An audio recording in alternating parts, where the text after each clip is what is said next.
Bonjour, vous écoutez Pause Report, le podcast qui décrypte et analyse chaque semaine l'actualité de la voile de compétition. Pause Report est produit par Tip & Shaft, le média des professionnels et des passionnés de voile de compétition. Tip & Shaft, ce sont 2 newsletters hebdomadaires en français et en anglais, des podcasts, des formations, un studio de production de contenu, une plateforme de vidéos à la demande Sailors, ainsi qu'un festival du film que vous pouvez retrouver sur tipandshaft.com. Je suis Axel Capron et je vous souhaite la bienvenue dans Pause Report. Bonjour à tous et bienvenue dans le 214e épisode de Pause Report, le podcast hebdomadaire de Tip & Shaft qui explique, décortique, décrypte et analyse l'actualité de la voile de compétition sous toutes ses coutures en compagnie des meilleurs experts. Nous sommes le mardi 27 mai, il est exactement 8h30 et nous allons parler aujourd'hui de voile olympique, de bateaux volants et de CLGP avec notre unique invitée du jour. Elle a 40 ans, a participé à 4 reprises consécutives aux Jeux Olympiques en 4,70 de 2012 à 2024, avec à la clé d'excellents résultats puisqu'elle a décroché 2 médailles de bronze, une 4e et une 6e place. Elle est cette semaine du côté de la presqu'île de Crozon pour disputer le Grand Prix de l'École navale en ETF 26 sous les couleurs de Cachalange, avant d'enchaîner la semaine suivante à New York, cette fois avec l'équipe de France de CLGP pour le 6e Grand Prix de la saison du circuit de F50. Vous l'aurez bien sûr reconnu, il s'agit de Camille Lecointre qui est déjà en presqu'île de Crozon. Salut Camille. Hello.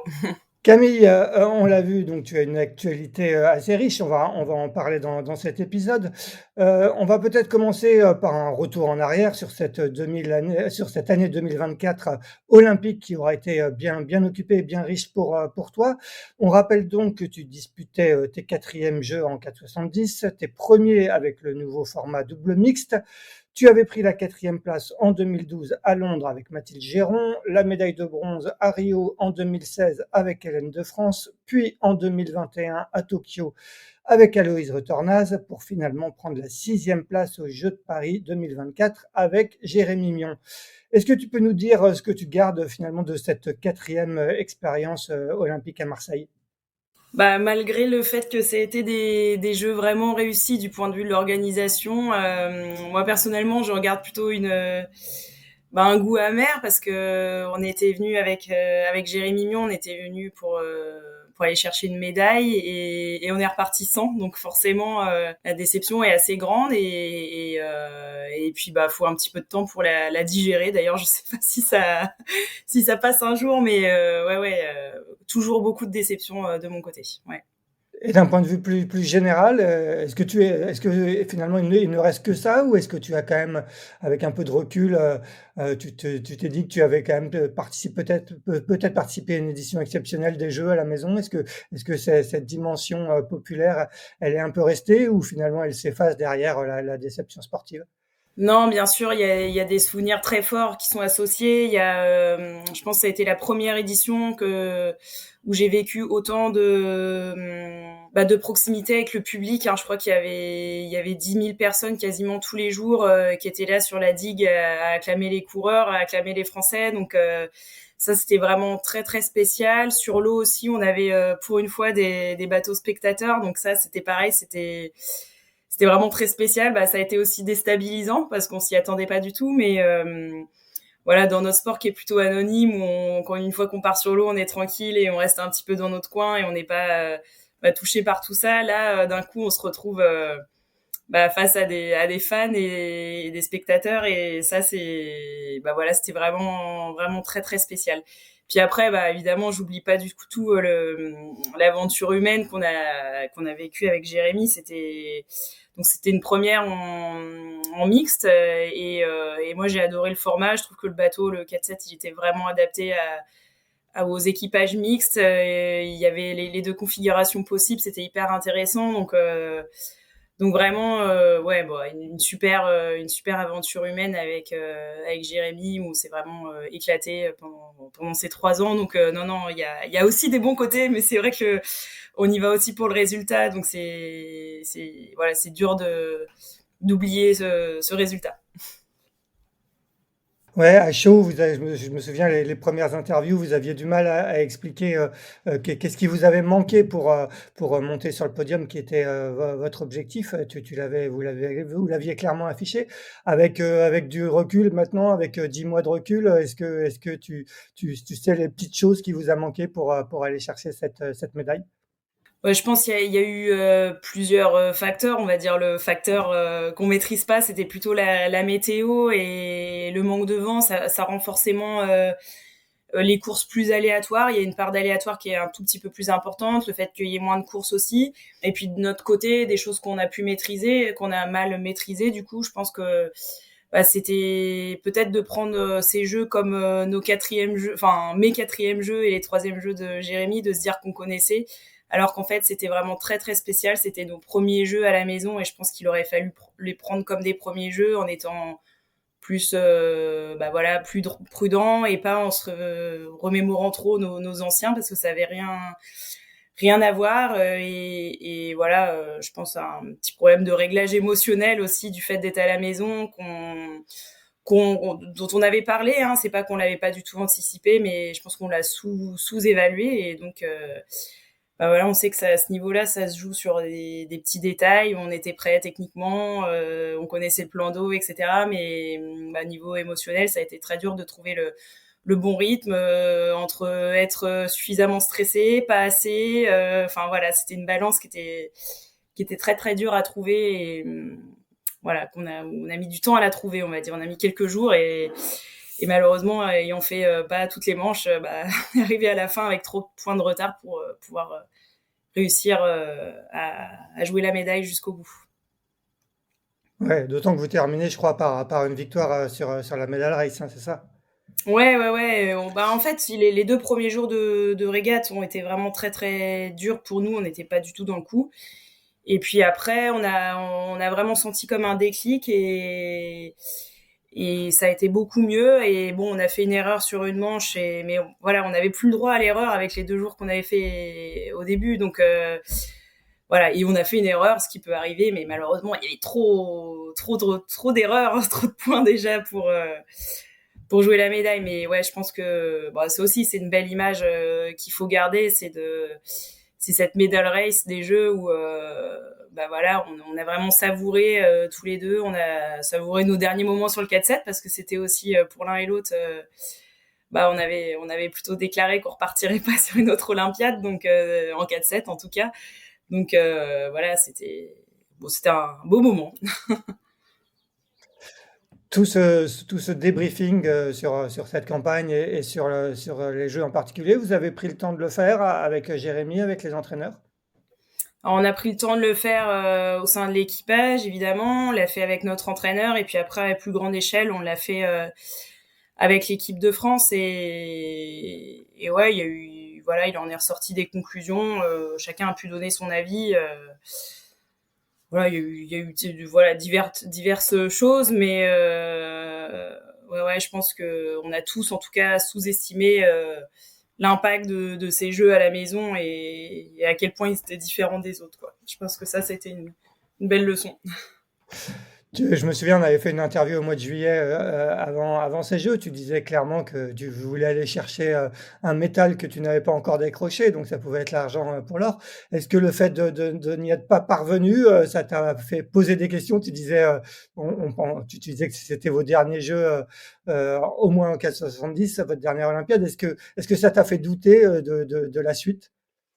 En fait, je pense que la déception peut être un super moteur pour redémarrer, etc. Mais moi, j'ai vraiment pris le temps de réfléchir. J'ai vraiment pris quelques mois pour faire le point. Et en fait, ma conclusion, c'est qu'il faut pas que ce soit non plus le seul moteur pour repartir. Il faut qu'il y ait des motivations aussi beaucoup plus profondes et que le désir de prendre sa revanche. Donc c'est voilà, pour le moment, j'ai pas changé d'avis, hein, c'est sûr que c'est tentant, on va dire, parce que c'est aussi un milieu que je connais bien, mais ce qui est ressorti aussi, c'est que j'avais aussi besoin de découvrir d'autres horizons, d'avoir de la nouveauté, d'apprendre d'autres choses. Et c'est pour ça que donc j'ai dit oui à d'autres projets comme CELGP par exemple. Ouais. Est-ce que ça veut dire que est-ce que la voile olympique en tant que compétitrice, c'est terminé ou, à t'écouter, on a pas l'impression que c'est pas peut-être pas complètement terminé? Ça, non, c'est plutôt terminé parce que j'ai envie que ça marche dans les autres projets et donc voilà, après faut jamais dire jamais, mais non, vraiment dans l'idée c'est quand même d'avancer, de prendre une nouvelle direction dans ma vie professionnelle, on va dire, et donc et de découvrir d'autres horizons. C'est sûr que c'est moins confortable d'être comme une débutante, mais voilà, c'est aussi gratifiant d'apprendre tous les jours des nouvelles choses. Bon, cette voile olympique, ça aura été, 20 ans, quasiment 20 ans de ta vie, si tu te retournes sur ces 20 ans, tu en garderas quoi? Et si tu devais, garder qu'une image, ça serait laquelle? Ouais, bah j'en garde. Il y a forcément des évolutions entre les Jeux de 2012 et 2024. La grosse évolution que je vois, c'est la médiatisation qui impacte de plus en plus le côté sportif aussi, on va dire, où entre 2012 et 2024, enfin 2024, je me suis rendu compte qu'il y avait voilà le poids des médias sur les manches avait beaucoup d'impact. Il y avait voilà, on pouvait pas aller naviguer à tel endroit pour des raisons médiatiques, on pouvait pas lancer les manches à telle heure parce que donc voilà, on va dire que d'un point de vue sportif, c'est différent. C'est pas que c'est moins bien, c'est juste qu'il faut l'intégrer. Et c'est que il faut se préparer à faire moins de manches, faire des manches plus pourries parce que c'est retransmis à la télé et que c'est comme ça, il faut naviguer. Enfin voilà, il y a toutes ces petites choses là qu'il y avait moins en 2012 et voilà, plus le côté ouais, bon c'est enfin, voilà, c'est surtout le plus gros point que je vois. Et puis après, si je devais vraiment garder qu'un souvenir, bon, moi, je garderais quand même la finale des Jeux à Rio. Ça reste quand même très, très, très, très fort parce qu'il y a eu un retournement de situation qui a été en notre faveur ou sur ce dernier bord du dernier portant de la medal race où on va chercher une risée avec Hélène et on repasse tout le paquet et on se retrouve avec la médaille de bronze. Donc ça c'est vraiment le plus gros souvenir pour moi. Et ces 20 ans, ça a été 20 ans, on parle beaucoup de sacrifice, de sacerdoce quand on parle de voile olympique. Est-ce que avec le recul, tu le prends comme tel ou ça a été surtout du plaisir? La balance, elle est dans quel sens? Ah bah moi c'est que du plaisir. Enfin j'ai horreur d'utiliser le mot sacrifice, je l'utilise jamais. C'est plus des choix de vie, on va dire, un rythme de vie qui voilà, tous les 4 ans il y a un nouveau projet qui arrive, parfois des nouveaux équipages, des nouvelles choses à reconstruire. Et voilà, c'était un rythme de vie, une manière de voir, mais c'est vrai qu'on ça transforme une vie. On pense performance tous les jours, ça change notre manière d'être dans la vie de tous les jours. C'est qu'on optimise.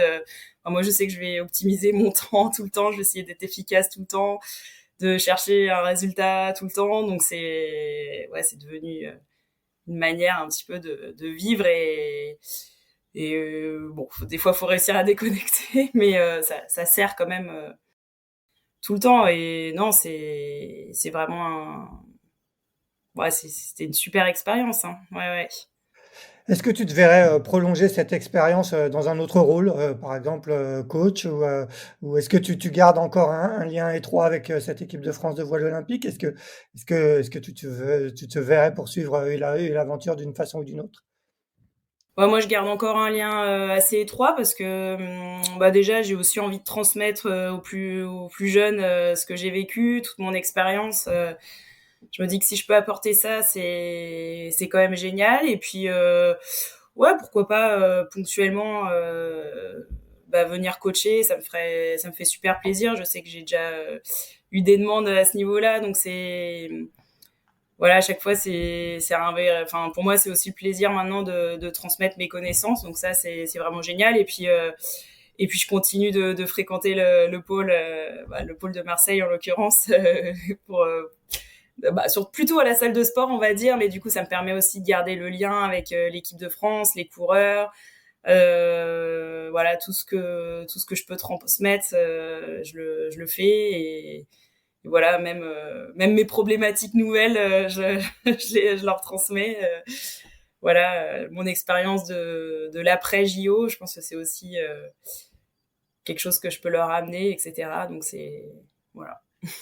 Justement, avec Jérémy, vous avez accompagné et même assisté pendant cette Olympiade à la montée en puissance de ceux qui sont maintenant vos successeurs comme numéro un français en 4,70, Mathis Paco et Lucie Degène. Dans un portrait qu'on a récemment fait d'eux sur Tip and Shaft, ils ont justement beaucoup insisté sur la grande transparence dont vous avez fait preuve avec eux pendant cette Olympiade, et notamment pendant les derniers mois où ils vous ont accompagné à Marseille. Qu'est-ce que tu peux nous dire d'eux? On rappelle qu'ils viennent de décrocher la médaille de bronze au championnat d'Europe de Split, et qui vont disputer début juin le mondial de Gdynia en Pologne. Qu'est-ce que tu peux nous dire de ce tandem qui a l'air particulièrement prometteur?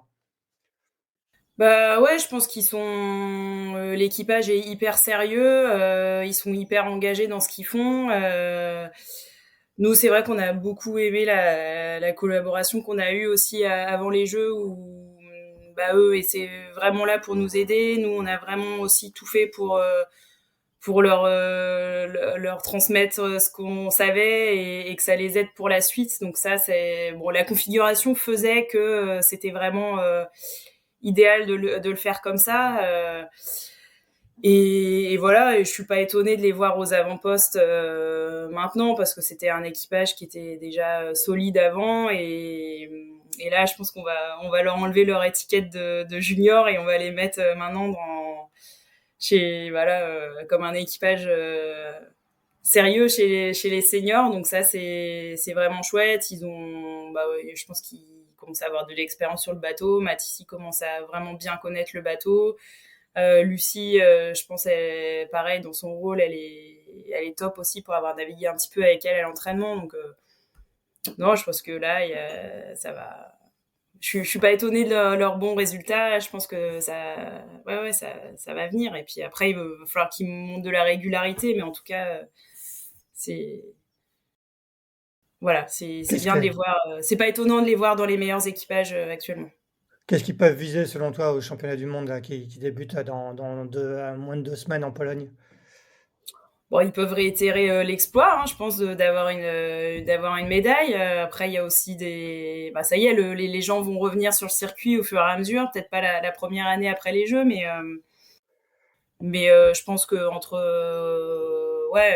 je pense qu'ils peuvent viser le top 8 sans problème. Et puis, à mon avis, il faut qu'ils soient ouverts au fait de refaire une médaille. Ce serait vraiment, belle performance de faire un doublon comme ça.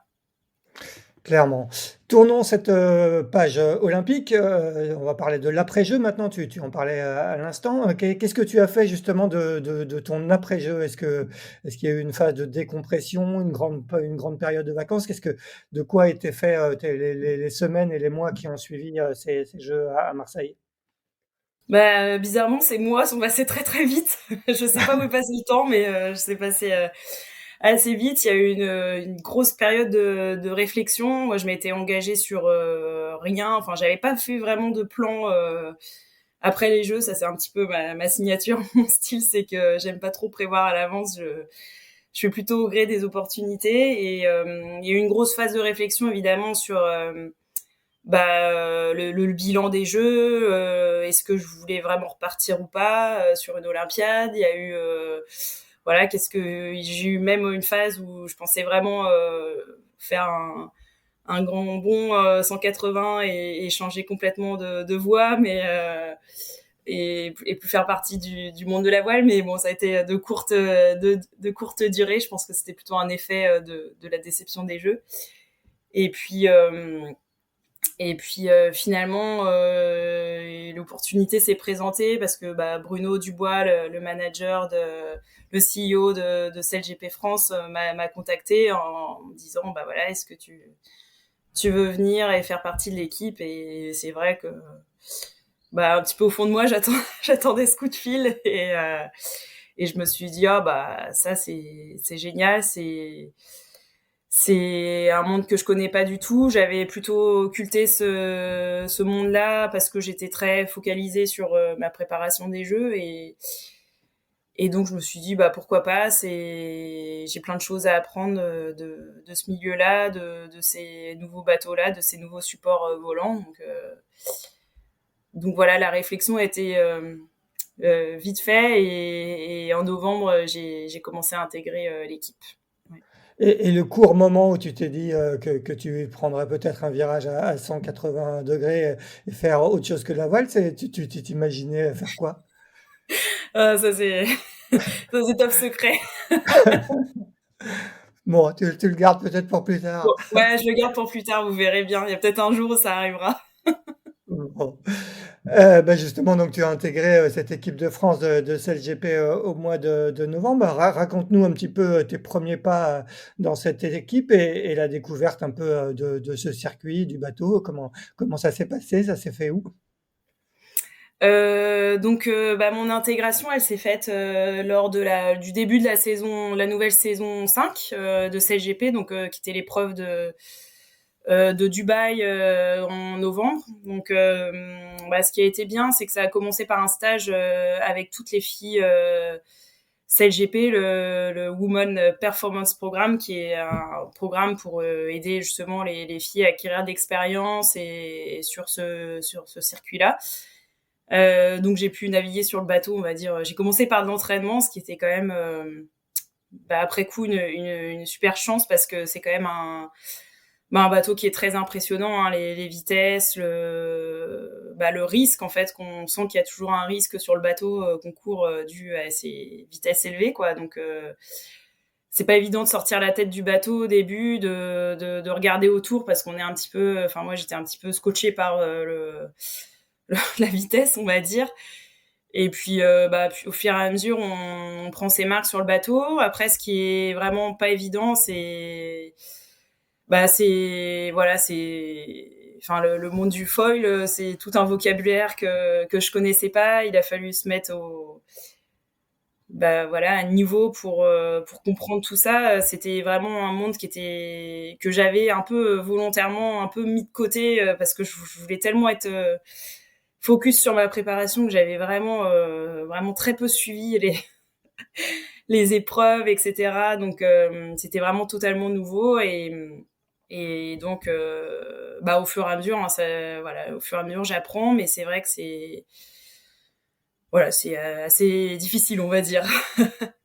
Et pendant ce stage, vous avez tourné un peu sur tous les postes ou où on essaie de vous spécialiser sur un poste en particulier? On a tourné un petit peu sur tous les postes. Moi, comme je venais d'arriver, j'ai gardé le poste de stratégiste, donc qui est plutôt à l'arrière, où il n'y a pas grand-chose à toucher, on va dire, sur le bateau. Mais voilà, je sais que les filles qui étaient là depuis plusieurs saisons ont eu la chance de tourner sur les postes, d'être à la wing, d'être au flight control. Enfin, voilà. Non, je pense que c'était hyper intéressant pour toutes les filles. Mm.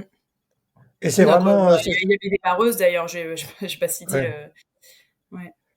Ouais, c'est vraiment la vitesse qui marque, qui marque quand on passe d'un support, pas très rapide, hein, le 470, même si il y a on arrive à avoir des sensations, mais c'est vraiment cette sensation de vitesse qui t'a marqué, quand tu es monté la première fois sur un F50? Ouais, la sensation de vitesse, surtout dans tous les virages, la force G qui nous propulse d'un côté ou de l'autre, quoi. Ouais. Ça c'est assez choquant.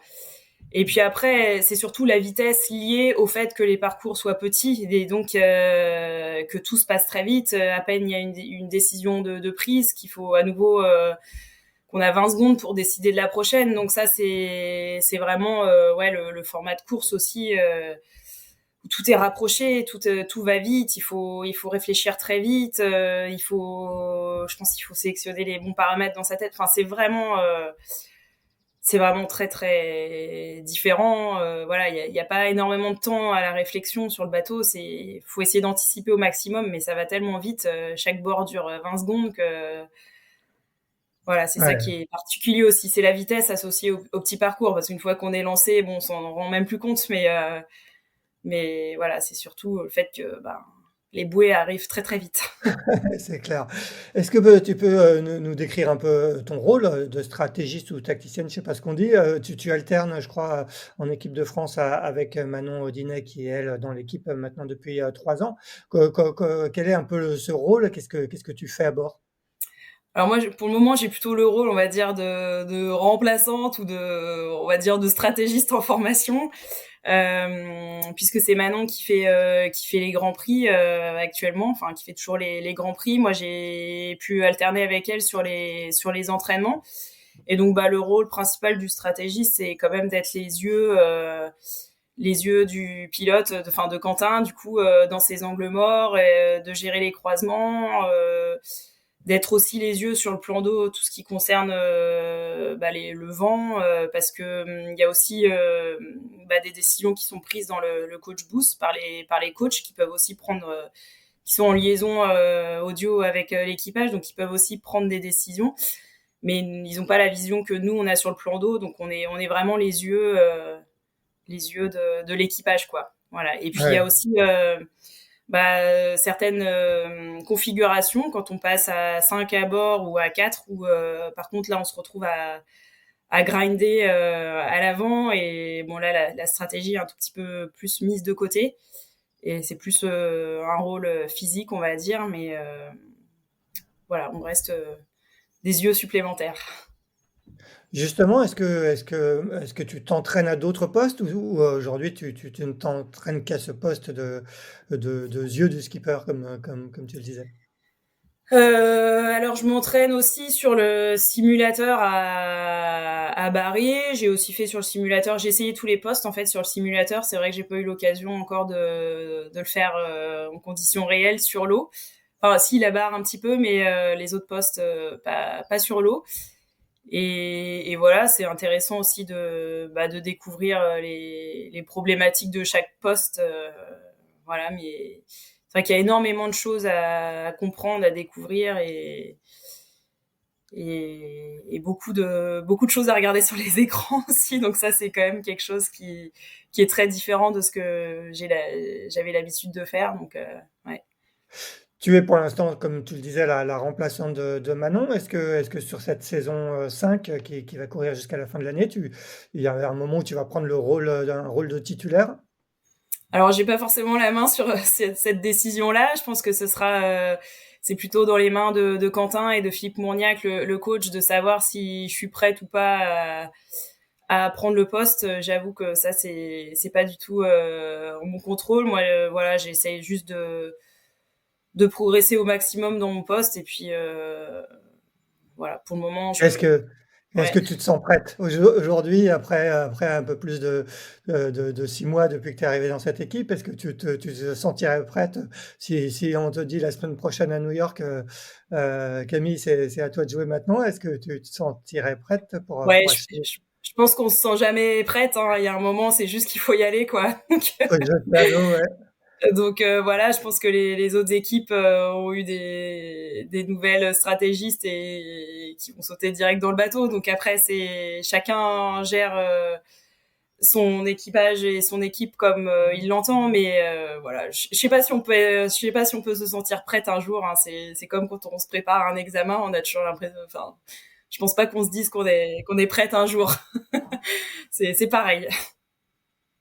C'est le circuit CLGP, un circuit qui a ouvert les portes aux femmes depuis quelques saisons, hein, donc il y a maintenant à minima une femme à bord, sur les équipages. Il y a aussi tout un des stages spécifiques comme tu l'as fait, en début, en arrivant. Comment tu vois un petit peu l'évolution? Il y a une skippeuse, femme sur les 11 bateaux, Martine Grell sur le bateau brésilien. Est-ce qu'à terme, il y en aura plus? Comment tu vois un peu cette évolution? Bah, je pense que ce serait bien qu'il y en ait plus. Il y en aura certainement plus. Voilà, peut-être qu'un jour il y aura un circuit sur ce support féminin ou mixte ou avec des femmes à la barre, peut-être. Peut-être qu'un jour ça va finir par arriver. Donc voilà, après il n'y a pas de raison. Il y a des postes qui sont plus physiques sur le bateau et je trouve que c'est plus compliqué de mettre des femmes sur ces postes-là parce que je pense qu'on sera jamais entraînement égal, on pourra jamais battre les gars là-dessus. Mais je pense qu'il y a des postes comme à la barre ou à la wing ou au flight control, il n'y a pas de raison qu'il n'y ait pas un jour des femmes. C'est juste qu'il faut du temps faut du temps pour apprendre. Il faut avoir le droit de faire des erreurs. Il faut, enfin, d'expérimenter, etc. Et ça, faut aussi le courage de l'équipe, enfin, on va dire, de le faire. Mais parce que ça peut être aussi à un moment un pas en arrière. Mais bon, des fois, on est aussi obligé de passer par là pour progresser ou pour évoluer, quoi. Voilà. Ouais. Tu as connu Quentin en équipe de France de voile olympique, hein, parce qu'il a fait une campagne en Accra 17 pour les Jeux de Tokyo. Est-ce qu'aujourd'hui tu retrouves le même Quentin, qui est maintenant skipper du F50 français, mais aussi qui sort de la Coupe de l'Amérique? Et comment tu le vois évoluer? Bah, c'est pas complètement le même Quentin parce que c'est pas non plus le même milieu. Je pense que Quentin, il a quand même une grosse responsabilité sur ces projets-là. Être le skipper du F50 ou être le skipper de l'America's Cup, ça engage quand même beaucoup de responsabilités, beaucoup de boulot, beaucoup de représentation aussi. Et donc, il est pas seulement dans son rôle de pilote sur l'eau, il a aussi beaucoup de responsabilités à terre. Et donc, voilà, il les assume complètement et je pense que dans ce rôle-là, il est aussi, voilà, très très très très bon. Donc, ouais, c'est pas complètement le même Quentin, mais voilà, c'est quand même, ça reste Quentin. Heu, d'une façon plus globale, quel est un peu ton regard sur ce circuit, que tu as donc, découvert? On parle de Formule 1 de la voile, hein, il y a quand même beaucoup de rockstars entre guillemets de la voile sur ce circuit qu'on retrouve aussi, sur la coupe, pour certains. Quel est ton regard sur le CLGP? Bah, c'est vraiment, ouais, c'est quand même un petit peu différent du circuit olympique. C'est clairement du spectacle et du divertissement. C'est clairement affiché. Hein. On veut du drame, on veut du spectacle. On veut des spectateurs qui puissent voir le show, être au plus près du spectacle. Donc c'est vraiment des choses qui sont clairement affichées. Je pense que c'est ça qui diffère en soi. Après, il y a pas de, c'est bien ou c'est mal, c'est juste différent.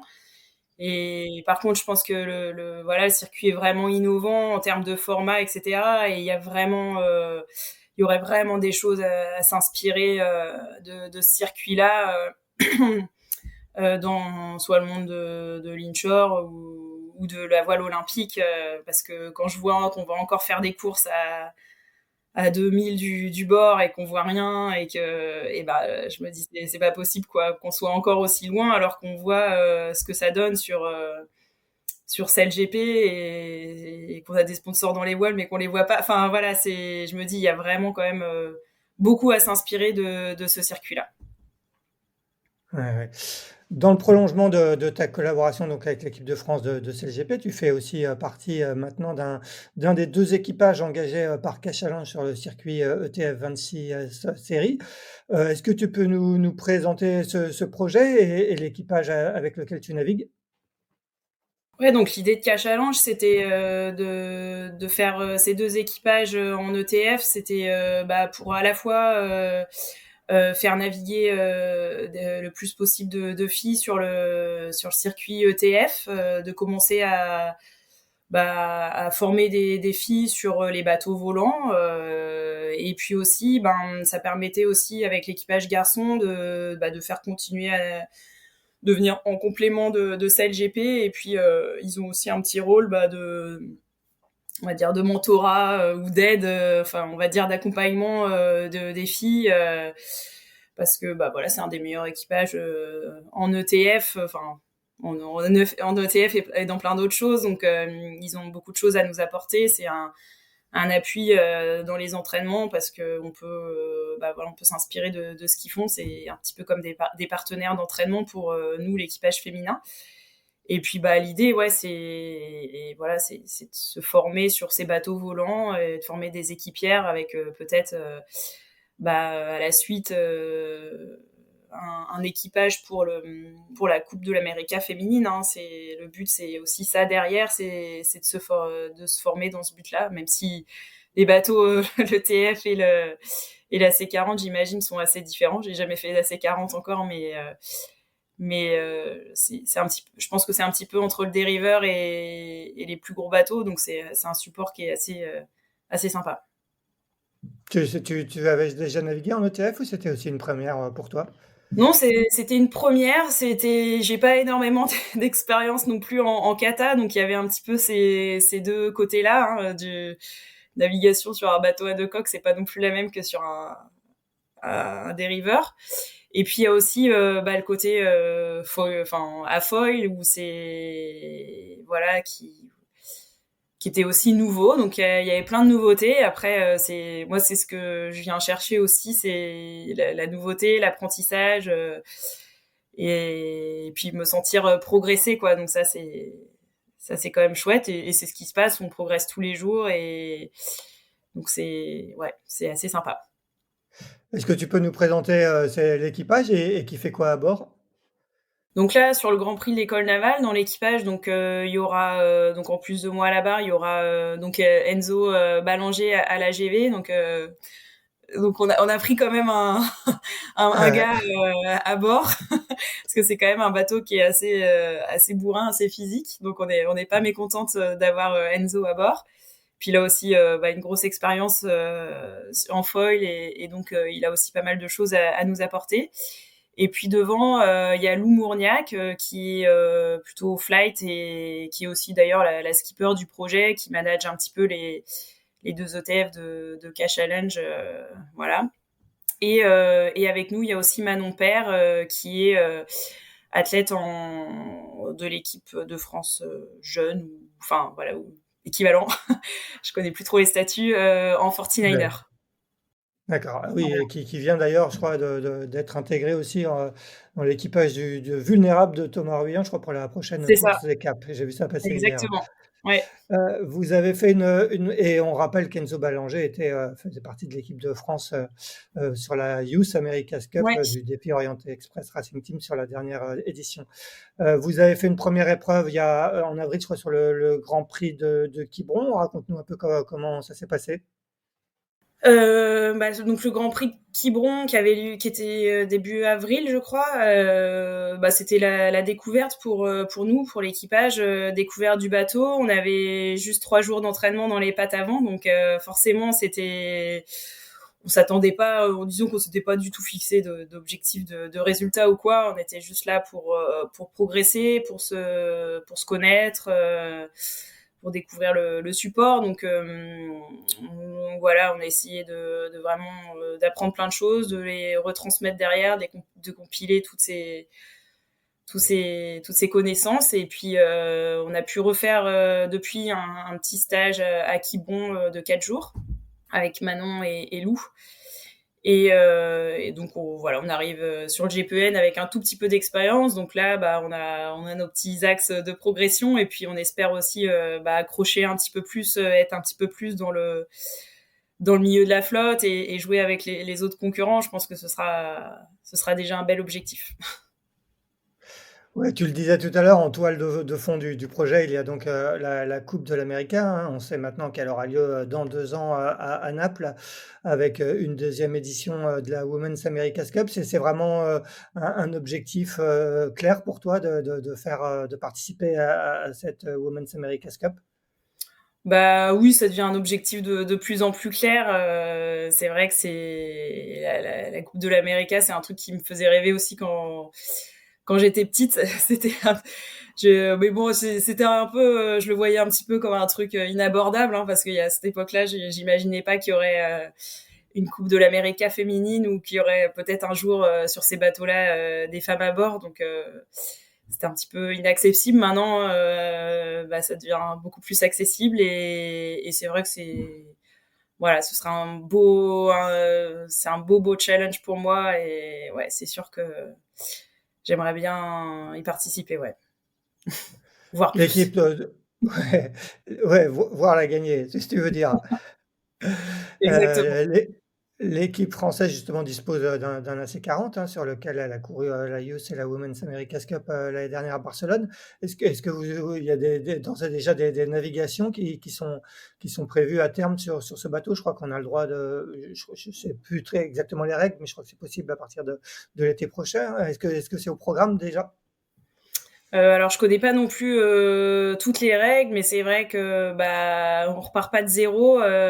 Chez Catch Challenge, il y a déjà un AC40, il y a toujours l'AC75 évidemment, mais c'est complètement différent des autres années. C'est qu'il y a déjà un bateau qui est là et sur lequel on pourrait naviguer. Alors je suis désolée, je connais pas trop, je connais pas trop les règles encore, mais j'espère que bientôt on pourra aller naviguer dessus et en tout cas aussi rapidement que les autres nations, ce serait vraiment chouette et de prendre un peu d'avance, en tout cas pas avoir de retard sur les autres nations, ce serait vraiment top. Il y a un circuit, je crois, qui va se mettre en route en 2026, un circuit en AC40 qui va se mettre en route, donc ouais, c'est presque demain, quoi.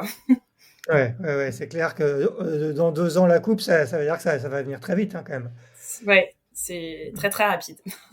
Ouais, ouais. Tous ces projets, est-ce que, on sait que tu avais dû, réorganiser ta vie personnelle, en vue des Jeux de Paris pour aller t'installer à Marseille. Est-ce que tous ces projets te conduisent à refaire un retour en Bretagne? Et comment tu as réorganisé ta vie, familiale et personnelle? Ouais, je pense que ça va forcément me conduire à remonter, je pense en Bretagne, là où est le centre du projet, parce que c'est important. Enfin, pour moi, quand je m'investis dans un projet, c'est vrai que j'y vais quand même plutôt à fond. Donc voilà, être proche du bateau, du projet, pour moi, c'est quelque chose qui est important, proche de l'équipe aussi. Et donc oui, il y aura certainement d'ici sous peu un retour en Bretagne. Voilà, j'ai plus vraiment de raison d'être à Marseille maintenant, les Jeux étant passés, mais voilà, certainement oui. Ouais, ouais.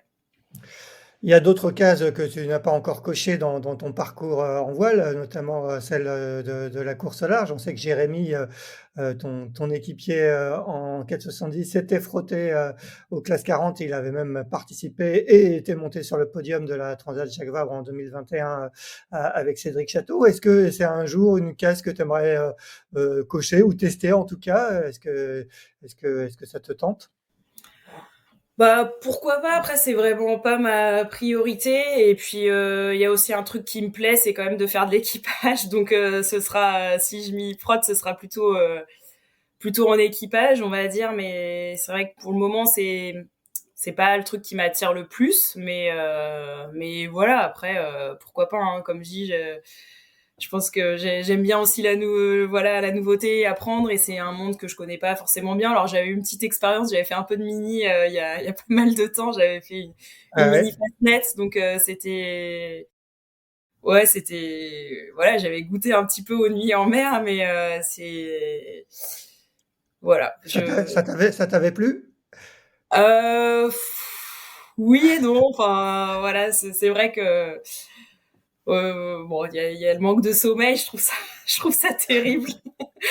En plus d'avoir eu des enfants en bas âge, je pense que ça m'a un peu vaccinée pendant Ouais. plusieurs années. J'aimerais bien avoir des nuits complètes pendant quelques temps d'aller sur un bateau où on dort pas. C'était quand cette expérience? C'était avec qui? C'était il y a pas mal de temps, c'était en 2005. Ah ouais, J'avais d'accord. un sponsor qui s'appelait Vector Plus, qui avait aussi Ah oui.